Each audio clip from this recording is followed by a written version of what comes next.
新華網が伝えたところによると、海軍北海艦隊所属のミサイル駆逐艦青島、ミサイル護衛艦臨機、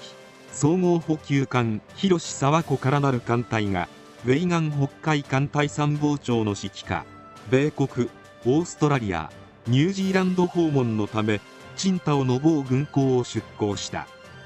米国訪問ではハワイ周辺海域で演習連絡将校とオブザーバーを相互派遣した上で、米中海軍海上合同捜索救難演習を行う。オーストラリア訪問ではジャービス湾で13カ国艦艇の参加する拡大 ASEAN 国防相会議海上安全専門家チームミヘ演習及びシドニー湾軍艦進駐100周年国際艦隊観閲に青島艦が参加する。その後ニュージーランドのオークランド港を訪問する。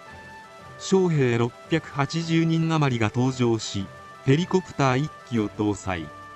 総航行距離は1万6000海里余りとなる。